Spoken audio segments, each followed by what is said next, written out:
ქართული სტარტაპის წარმატება გლობალურ ბაზარზე Helio AI-მ საერთაშორისო ფონდებისგან $1 მილიონ ინვესტიცია მოიზიდა და საერთაშორისო ბაზარზე გაფართოებას გეგმავს. სტარტაპი კომპანიებს ადამიანური რესურსის შერჩევის პროცესების ავტომატიზაციაში ეხმარება.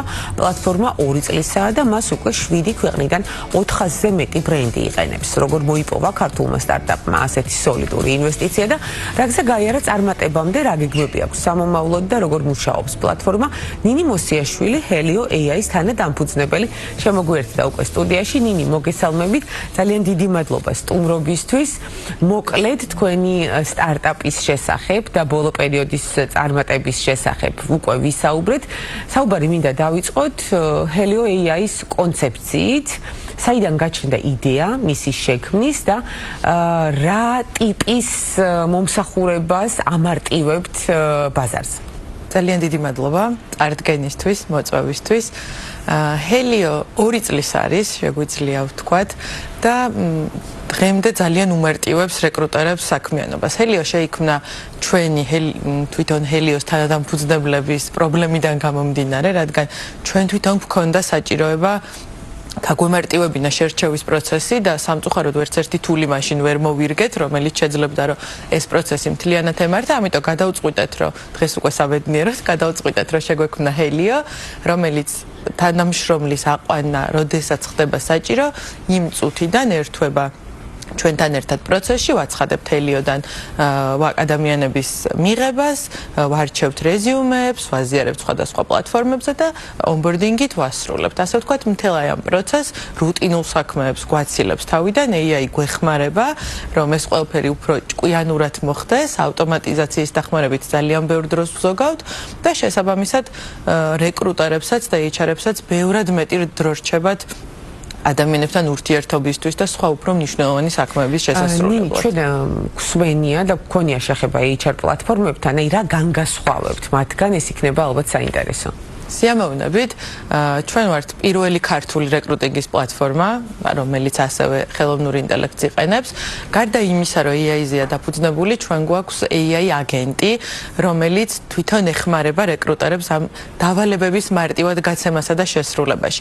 ჩვენი AI აგენტის დახმარებით შესაძლებელია, რომ მას მივცეთ მხოლოდ მიმართულება, თვითონ შექმნას და აგენერიროს ვაკანსიის ტექსტი, შექმნას სისტემაში კონკრეტული ვაკანსია, გააზიაროს სხვადასხვა დასაქმების საიტებთან და ასე ვთქვათ, ჭკვიანი ასისტენტი ყავს სისტემაში, რომელიც ჩვენთან ერთად მუშაობს და ასევე ფიქრობს. კი ბატონო, და რაც შეეხება თქვენს ბოლო პერიოდის წარმატებას, $1 ინვესტიციის მოზიდვა, ეს საკმაოდ ისეთი ხმამაღალი განაცხადია ქართული სტარტაპისთვის, რომ რაგზე გაიარეთ, სანამ მიხვიდოდით ამ თქვენს პირველ მილიონამდე, რომ გითხრათ და ასევე საინტერესო რა იყო მთავარი ფაქტორი, გადამწყვეტი, რამაც თქვენის წარმატება მოგიტანათ. სიამოვნებით, ჩვენ სანამ მილიონს ავიღებდით ამ უახლოეს წარსულში, მანამდე გვაქვს წინა რაუნდი, ასე ვთქვათ, დახურული $350,000. ეს იყო პირველი ნაწილი, ასე ვთქვათ და ვამბობთ ხომ, ხას ვუსვამთ ყოველთვის, რომ აი ეს პირველი ნაბიჯები, როდესაც სანდოობა ჯერ არ არის მოპოვებული ბაზარზე და ადამიანები გენდობიან და გეხმარებიან განვითარებაში, ერთ-ერთი პირველი ძალიან კარგი ნაბიჯი იყო ჩვენი განვითარებისთვის.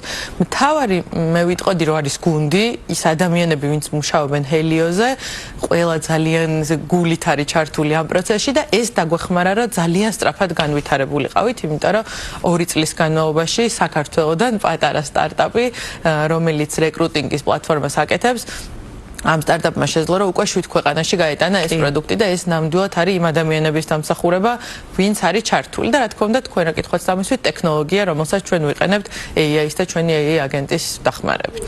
რომელ ბაზრებზე ხართ ყველაზე აქტიური? ჩამოვთვალოთ ასევე საინტერესო იქნება მაყურებლისთვის ეს 7 ქვეყანა, ბრენდი 400-ზე მეტია და ბუნებრივია ამას ვერ ჩამოვთვლი. სიამოვნებით, ბაზრებს რაც შეეხება, რა თქმა უნდა დავიწყეთ საქართველოდან და ჩვენი პორტფელის, ასე ვთქვათ, ძირითადი ნაწილი იყო საქართველოდან პირველ ეტაპზე. ძალიან დაგვეხმარნენ ქართველი HR-ები და რეკრუტერები, ის ადამიანები, ვინც რეალურად იყენებდნენ Helios და აი დაახლოებით 1 წელში წელიწად ნახევარში მათთან ერთად განვავითარეთ ისე ეს პროდუქტი, რომ შევძელით უკვე გაგვეტანა მერე ბაზრებს გარეთ.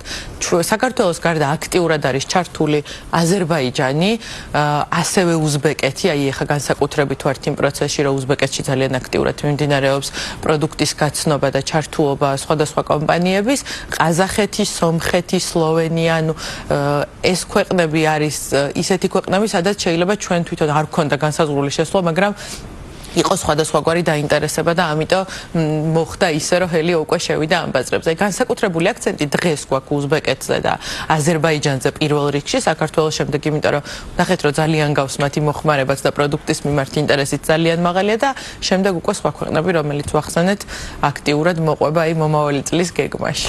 და ნინი, ასევე საინტერესო, რა ტიპის კომპანიები არიან თქვენი მომხმარებლები? ესენი არიან დიდი კორპორაციები, სტარტაპები, თუ თქვათ რაღაცა მოიცავით უკვე ბევრი მიმართულება. სიმართლე გითხრათ, როდესაც დავიწყეთ, თავიდან ჩვენ ვთვლიდით, რომ რაღაც საშუალო და დიდი ზომის კომპანიებისთვის უნდა ყოფილიყო, იმიტომ რომ აქ ბევრად მეტი ადამიანის შერჩევა ჭირდებათ და განსაკუთრებით მათ, ვისაც წინა ხაზის ვაკანსიები აქვს. თუმცა ძალიან მალე ეს მოცემულობა შეიცვალა და თითქმის ყველა ინდუსტრიამ მოირგო. ძალიან აქტიურად არიან ჩვენთან წარმოდგენილი სამედიცინო სექტორიდან კომპანიები, რომლებიც ეძებენ თანამშრომლებს და იყენებენ ჰელიოს, რა თქმა უნდა, რითეილი იყენებს ძალიან აქტიურად, საფინანსო სფერო, სადაზღვევო სფერო. ამიტომ ვერ ვიტყვი, რომ დღეს ესე იყოფა, არის ინდუსტრიები, რომლებიც განსაკუთრებით აქტიურად იყენებენ საჭიროებიდან გამომდინარე, მაგრამ ყავს ესეთი კომპანიები, რომლებიც არიან ძალიან პატარები, თუმცა აქვთ რეკრუტინგი, თვეში 1 და 2 ადამიანს ეძებენ და მათაც სჭირდებათ ავტომატიზაცია და დროის დაზოგვა. თუ გეგმავთ ფუნქციონალის გაფართოებას, გამრავალფეროვნებას, თქვათ, აი სხვა მიმართულებით AI შესაძლებლობების გამოყენებას. ჩვენ როდესაც დავიწყეთ ჰელიოზე მუშაობა, დღეს ამ გადმოსახედიდან ძალიან განსხვავებულია პროდუქტი, იმიტომ რომ სამ კვირაში ერთხელ ხდება სისტემის განახლება, ზუსტად იმ მოთხოვნების გათვალისწინება, რასაც ჩვენი რეკრუტერები და HR-ები გვიზიარებენ. და რა თქმა უნდა, როგორც საქართველოს ბაზარს მოვარგეთ და ესე ძალიან შევაყვარეთ აქ პროდუქტი, ვგეგმავთ, რომ სხვა ქვეყნებში, სადაც გავდივართ, ზუსტად მათ მოთხოვნებსაც მოვერგოთ, გავითვალისწინოთ და ასევე ჩვენს გვაქვს გეგმები, რომელიც ვფიქრობთ, რომ მათთვისაც ძალიან საინტერესო იქნება. ამიტომ აუცილებლად მომავალი წელი ეთმობა ბაზრებზე გაფართოებას და პროდუქტის კიდევ უფრო წინ წაწევას. რამდენად ამართლებს Helio AI-ის დახმარებით შერჩეული კადრები, რომ გითხრათ სხვადასხვა სექტორში? რამდენად მდგრადია მათი სამუშაო, თქვათ? სიამოვნებით. Helio ეხმარება HR-ებს, ისინი გადიან, ასე ვთქვათ, იდენტურ პროცესს, თუმცა ბევრად მეტი დრო რჩებათ იმისთვის, რომ უნარებზე, ადამიანების დამოკიდებულებებზე და ასე ვთქვათ, მათი ცოდნის გარდა სხვადასხვა რა უნარი სჭირდება სამსახურში, აი ეს უფრო კარგად შეაფასოს. შესაბამისად, როდესაც მეტი დრო მაქვს, რომ მე კონკრეტული კანდიდატი უფრო ხარისხიანად განვიხილო, ეს ძალიან მეხმარება გადაწყვეტილების მიღების დროს, რომ რა თქმა უნდა შენარჩუნებაც უფრო აქტიურად მოხდეს ამ ადამიანების. შესაბამისად ძალიან ბევრი კარგი кейსი გვაქვს, რომელსაც ჩვენ ვისმენთ ხოლმე ჩვენი მომხმარებლებისგან და ზუსტად ეს დროის დაზოგვა და ჭკვიანი ასისტენტი, რომელიც ყავთ გვერდით AI აგენტის დახმარებით, რა თქმა უნდა ძალიან დიდ შრომას აკლებს მათ და მეტი დრო რჩებათ, რომ აი ესეთ რაღაცებზე გააკეთონ. რეალურად აქ არის ორი მხარე და ორი მხრივი პროცესია, ხო? ერთის მხრივ HR-ი და მეორეს მხრივ ადამიანი, რომელიც ეძებს სამსახურს. საინტერესო სამუშაოს მაძიებლების ფიდბექი როგორია? ისინი რამდენად ადაპტირებულები არიან და კომფორტულად ურთიერთობენ მსგავს ფორმატში? ნამდვილად გეთანხმებით, რომ ეს ორმხრივია და როდესაც ჩვენ ბაზარზე შემოვედით, მსგავსი ტიპის, ასე ვთქვათ, ვაკანსიაზე გამოხმაურების ფორმა არ იყო აქტუალური ჩვენთან და ჩვენც ეს ვაკვირდებოდით კომპანიებთან ერთად. დღეს ძალიან ბევრ უკავშირს ვიღებთ, თვითონ ჩვენ და გასაკვირად ჰელიოს გვერდზეც კი გვწერენ ხოლმე აპლიკანტები, რომ ძალიან მოწონთ და კმაყოფილები არიან ამ ფორმის შევსებით. იმდენად გამარტივდა ეს პროცესი, რომ აპლიკანტებიც ხვდებიან, რადგან თუ კონკრეტულ პოზიციაზე კომპანიას რეზიუმეს მიღება საერთოდ არ ჭირდება, არ ვიცი, მეილის მიღება არ ჭირდება და მხოლოდ სახელი, გვარი და მობილური საკმარისია, აპლიკანტიც არ კარგავს ბევრ დროს, შედის შესავსებ ფორმაში და მხოლოდ სახელს, გვარს და მობილურს უთითებს. ან კონკრეტულ კითხვაზე პასუხობს, აქვს თუ არა პირობითაც მართვის მოწმობა. შესაბამისად ეს მათთვისაც გამარტივება დროის დაზოგვა და რაც ასევე ყოველთვის ტკივილია ხოლმე აპლიკანტების მხარეს, ეს არის უკავშირის მიღება, როდესაც გავაგზავნი რეზიუმეს და ჰელიოში ეს ავტომატურად ხდება. შესაბამისად, ყველა ეტაპზე იღებენ უკავშირს და გვეუბნებიან ხოლმე, რომ უკავშირი მივიღე, ვიცი რომ ჰელიოდან მემუშავებიან რეკრუტერებიო. ასე რომ მათთვისაც ნამდვილად კომფორტულია. შვენიერი და უნდა გთხოვოთ აუცილებლად შეფასება ქართული სტარტაპ ეკოსისტემის, რამდენად მარტივია საქართველოდან, ქართული ბაზრიდან გლობალურ ბაზარზე გასვლა. ანუ სანდოობა ახსენეთ თქვენ საუბრის დასაწყისში, ანუ სანდოობა რამდენად არის უკვე ჩვენი პატარა განვითარებადი, მაგრამ ჭკვიანი თავებით საკმაოდ განებივრებული ქვეყნის მიმართ. ნამდვილად, ჩვენ როდესაც დავიწყეთ ჰელიოზე მუშაობა, არ გვქონდა სტარტაპ ეკოსისტემაში გამოცდილება და ესე დავდიოდით ყველა იმ ადამიანთან, ვსვამდით კითხვებს, ვისაც ჩვენზე მეტი გამოცდილება ქონდა და ესეთი მაგალითები, როგორც დღეს ჰელიო გახდა სხვა სტარტაპერებისთვის, ჩვენთვის მაშინ ძალიან მნიშვნელოვანი იყო. ამიტომ ეს ინვესტიცია, როდესაც ავიღეთ და მილოცვებსაც რო ვიღებდით, ხვდებოდით, რომ ეს არ იყო მხოლოდ ჰელიოს დადგმული ნაბიჯი და წარმატება, მთელი ეკოსისტემისთვის ძალიან მნიშვნელოვანი იყო, რომ ესეთი პატარა ქვეყნიდან რაღაც 2 წლის სტარტაპმა შეძლო, რომ ესეთ მოკლე დროში მსგავსი ინვესტიცია იყო. რა თქმა უნდა, ძალიან დიდ შრომას უკავშირდება, აქ ყველაფერი არის დამოკიდებული, რამდენად მოინდომებ ბოლომდე გაყვები ამ თემას, თუმცა მსგავსი პრეცედენტები, როდესაც ხდება და იქმნება, ბევრად უფრო მარტივი და გაკვალულია ხოლმე მე ეს გზა, ამიტომ ჩვენ ძალიან გვიხარია რომ რაღაცნაირად გავუკვალეთ ეს ამბები, კარგი მაგალითები მანამდეც იყო, რომელიც ჩვენ ძალიან დიდ ინსპირაციას გვაძლევდა და დღესაც მგონია რომ კიდე და კიდე უფრო წინ მიდის და ვითარდება.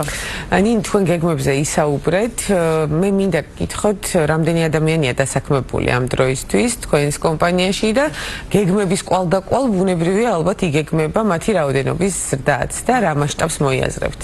კი ბატონო, 12 ადამიანია დღეს დასაქმებული.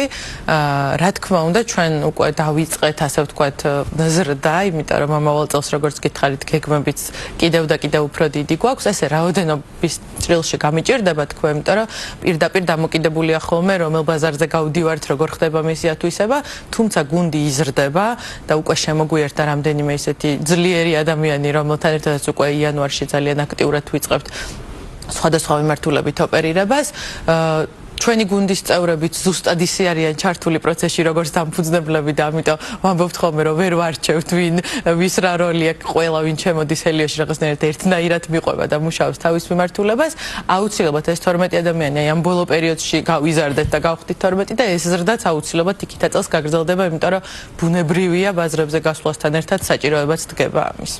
კი ბატონო და 2 წლის შედეგებით, რასაც თქვენ მიაღწიეთ, ნამდვილად საინტერესო იქნება თქვენგან მოვისმინოთ რჩევა, რას ურჩევთ იმ სტარტაპებს, დამწყებ კომპანიებს ჩვენს ქართულ ბაზარზე, რომლებიც საერთაშორისო ინვესტიციის მოზიდვაზე ფიქრობენ და ცდილობენ ამ ყველაფერს. რა იქნება თქვენი რჩევა?